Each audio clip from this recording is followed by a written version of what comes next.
De retour dans l'Africa Newsroom, nos éditorialistes Samuel Gembok, Malika Cher et Daoud Attal sont encore avec nous. Un début de solution aux factures impayées par l'État gabonais aux entreprises du groupe italien chargé de quelques chantiers du plan Gabon émergent. L'État gabonais vient en effet de paraffer un accord transactionnel pour le paiement de sa dette en vue de la reprise des travaux de ces différents chantiers du plan Gabon émergent. Un plan que le chef d'État Ali Bongo veut voir achevé avant juin 2016. C'est un reportage de notre correspondant au Gabon, Douglas Toutoum. 42 milliards de francs CFA, c'est le montant que l'État gabonais a consenti de débloquer pour relancer les chantiers à l'arrêt depuis plusieurs mois. Ces financements concernent 3 chantiers sur les 7 qui conduit au Gabon le groupe Santulo Holding, qui avait arrêté les travaux à raison des factures impayées. La reprise des travaux a été scellée à travers la signature d'un accord transactionnel entre les deux parties. Les bases beaucoup plus fluides, que nous avons réajusté à l'issue donc des négociations que nous avions eues. Pour une fois, merci pour la bonne volonté manifestée par les uns et les autres. Et à chaque fois qu'il sera nécessaire, nous ne ferons que nous retrouver de temps en temps pour faire les bilans d'étape et à chaque fois rendre compte au président de la République du processus que nous avons réengagé ce jour. Les ponts de Kango, Timbanga et Mayumba figurent parmi les chantiers prioritaires concernés par cette reprise des travaux. Pour l'homme d'affaires italien, le reste des projets, notamment la route d'Akini-Onga, le lotissement de l'hippodrome de Franceville, dépendront du respect des clauses de l'accord par l'État. Notre créance, en gros, c'était de 175 milliards. Les 42 milliards, c'est une partie de notre argent. Une partie de notre argent que les missions de contrôle avaient certifié. Mais il reste une bonne partie qui va être faite et puis les travaux qu'on va finir. Mais étant donné que nous avons maintenant l'assurance que l'État il va nous payer, pas de problème. Le montant total de la dette de l'État pour les 7 chantiers s'élève à 175 milliards de francs CFA. Le chef de l'État, Ali Bongo Ondimba, souhaite voir livrer les chantiers de la route nationale avant le mois de juin 2016. Daouda, on va peut-être commencer par se féliciter. Il y a des chantiers qui étaient à l'arrêt. Aujourd'hui, ils reprennent. Oui, Amira, surtout revenir très rapidement sur le pourquoi de l'arrêt finalement, puisque les caisses de l'État gabonais ont pris un sacré coup à cause de la chute du cours du pétrole. Donc ça c'est un fait. Maintenant, bon, tant mieux que les chantiers redémarrent. Et à ce niveau-là, c'est à saluer effectivement qu'un heureux accord soit trouvé. Et j'espère qu'en termes d'impact finalement de ces chantiers-là sur les populations, que l'impact soit vraiment réel. Maintenant, peut-être aussi que ça repose la question des partenariats publics-privés. Là, je pose une option. Si c'est un partenariat public-privé que l'État gabonais avait négocié avec cette holding, la preuve en est que ces entreprises-là, quand on ne paye pas, ils arrêtent. Donc, ils ne sont pas là pour faire c'est pas des ONG. Donc, d'où l'intérêt de bien négocier à chaque fois pour préparer ce type de situation. N'importe quel État peut se retrouver dans ce type de situation et ça pose la question en amont de la négociation des contrats pour les infrastructures en Afrique et j'espère que ça se produira pas dans d'autres pays qui ont des chantiers de l'émergence aussi. Oui, Samuel Pascon, on répète ici souvent l'importance de tous ces plans de développement qui ont été initiés partout en Afrique et puis là on a quand même un sacré problème, l'État qui ne paye pas les travaux de construction pour ces chantiers. Oui, ça, pour le cas du Gabon et pour la plupart des économies qui sont très dépendantes du pétrole, ce sont des situations qui peuvent s'expliquer. Maintenant, mais comme par hasard, quand même, on observe que le chantier est relancé à quelques mois de l'élection présidentielle. Donc je lis à travers cette situation deux réalités. La première, c'est une réalité économique, la volonté de relancer justement le programme qui permettra au Gabon de devenir un pays émergent. Et à ce titre, il faut accélérer la construction des infrastructures, il faut doter le pays des moyens conséquents pour pouvoir relancer son niveau de développement. Mais maintenant aussi, il y a un aspect politique qui n'est pas non plus à négliger, parce qu'on est à quelques mois des élections présidentielles présidentielle. Et le fait de relancer ces chantiers montre très bien qu'il faut aller chercher l'électorat là où il se trouve. Et donc, s'il y a échec de certains chantiers, c'est une ouverture, c'est une main tendue d'une certaine manière à l'opposition pour frapper fort sur l'action gouvernementale. Et Dieu seul sait que l'opposition gabonaise en ce moment essaie de chercher les voies et moyens pour décrédibiliser, affaiblir l'action gouvernementale. Donc il y a là une réponse politique à tout cela. Malik, très rapidement, juin 2016 comme date butoir pour la fin des chantiers du Gabon émergent, un délai qui pourra être respecté selon vous ?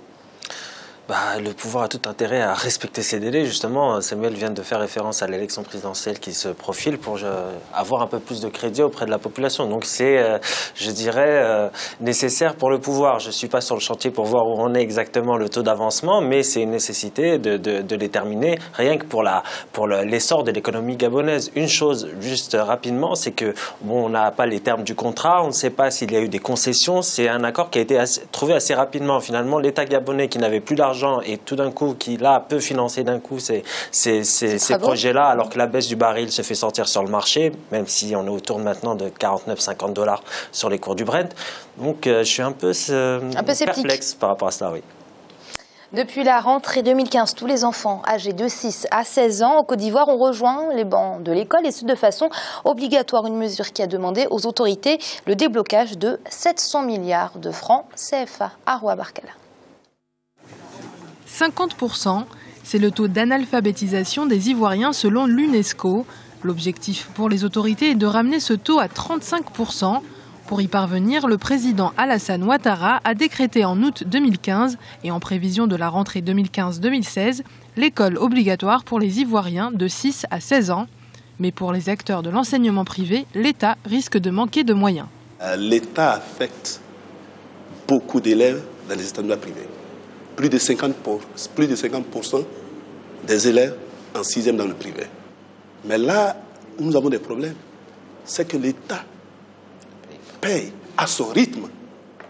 D'un côté, l'État a les fonctionnaires qui sont dans les établissements publics, qui sont payés chaque fin du mois.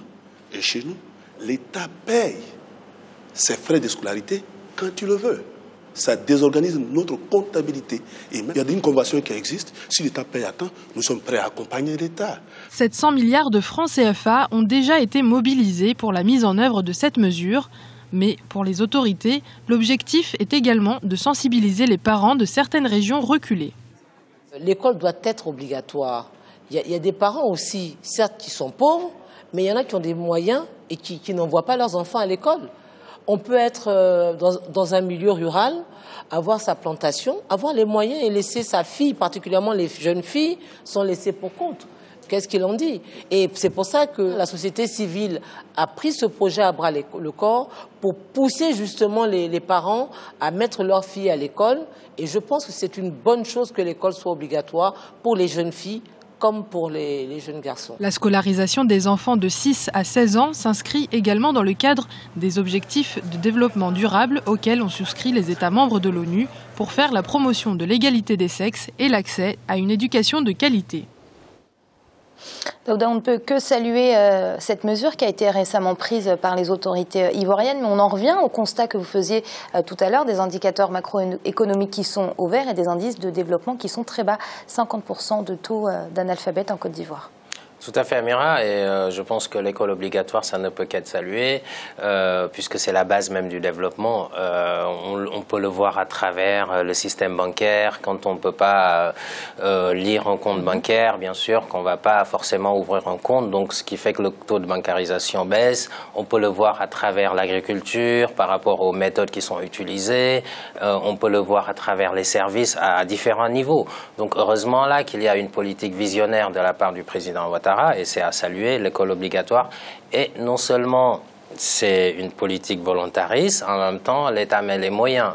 Parce que bon, il y a un certain nombre de familles qui n'ont pas les moyens d'envoyer leurs enfants à l'école. Donc, l'enveloppe qui est dégagée pour ça est vraiment réelle. Donc, ça, tant mieux. Je pense que l'objectif peut être atteint. Hein. Juste préciser aussi que moi, j'ai jamais compris, en ayant fait une partie de mes études, ma scolarité donc en Afrique, au Sénégal en particulier, on voyait des jeunes qui étaient exclus de l'école parce qu'ils ont redoublé 2 fois.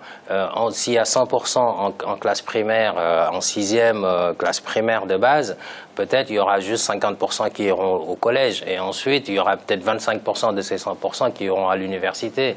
Peut-être dans ces 25%, 10% qui auront le diplôme à la sortie de l'université. Et donc, tous ces gens-là qui sont laissés en rade, enfin, l'école obligatoire, ça permet de n'exclure personne, quel que soit son niveau de résultat. Et là, ça oblige finalement les enseignants à s'occuper des enfants, quel que soit leur niveau, quelle que soit leur difficulté, puisque l'État l'impose. Et c'est une très bonne chose. Malik, selon vous, l'État ivoirien a défini une bonne stratégie pour réduire le taux d'analphabètes? Alors de prime abord, comme ça, c'est bien. Moi, je suis pour, bien sûr, la scolarisation de tous les enfants. C'est nécessaire pour le bon développement d'une économie et pour le devenir d'une économie. Mais maintenant, ça demande aussi de la planification. Parce que oui, vous pouvez déclarer l'école gratuite pour tout le monde. Je crois que c'est en 2016 l'objectif, donc c'est l'école gratuite est surtout obligatoire. Obligatoire, c'est demain. Mais attention, il faut aussi créer les infrastructures qui vont avec. On chiffre qu'il faudrait construire 4500 classes. C'est énorme, c'est beaucoup pour permettre justement à tous ces enfants d'aller à l'école. Donc oui, c'est bien sur le papier, mais il faut aussi une certaine planification. Vous avez eu des États africains qui ont, à juste titre, permis la gratuité de l'école il y a 3-4 ans et en disant qu'elle est obligatoire. C'est un bel idéal, c'est bien, c'est nécessaire, mais vous avez eu des classes finalement qui ont été surchargées, une qualité de l'enseignement qui n'était pas au rendez-vous, donc il y a tout ce travail aussi sur lequel il faut se pencher, sur la qualité de l'enseignement, la formation des enseignants, donc le chantier est immense. J'ai bon espoir pour la Côte d'Ivoire, mais il faut, j'espère, derrière avoir vraiment une planification.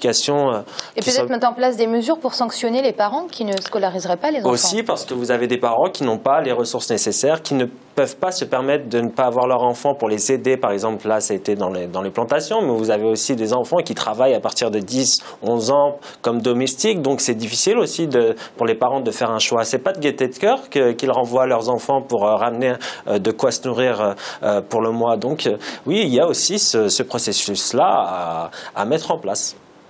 Merci Malik d'avoir été avec nous. Merci Amira, ce fut un plaisir comme d'habitude. Merci à vous également Samuel. Merci Amira, bonsoir. Et merci à vous Daouda. Merci Amira, un grand plaisir de vous retrouver et bonsoir à tous nos téléspectateurs. Vous l'aurez compris, c'est la fin de cette Africa Newsroom. Mais avant de se quitter, peut-être un rappel des titres que nous avons développés aujourd'hui. Élections législatives en Égypte, le taux de participation est particulièrement faible. Beaucoup d'observateurs craignent que le nouveau Parlement se transforme en chambre d'enregistrement du président Abdel Fattah el-Sisi. Élections présidentielles également en Côte d'Ivoire. Le scrutin doit se tenir ce 25 octobre 2015. Parmi les candidats, le président sortant, candidat à sa propre succession, Alassane Ouattara, qui jouit d'un bilan économique plutôt satisfaisant. C'est donc la fin de cette émission. On se retrouve demain pour une nouvelle édition de l'Africa Newsroom. Toujours cette semaine spéciale République démocratique du Congo avec un dossier du jour consacré à la coalition au pouvoir qui se trouve quelque peu dans la tourmente ces derniers temps. À très vite.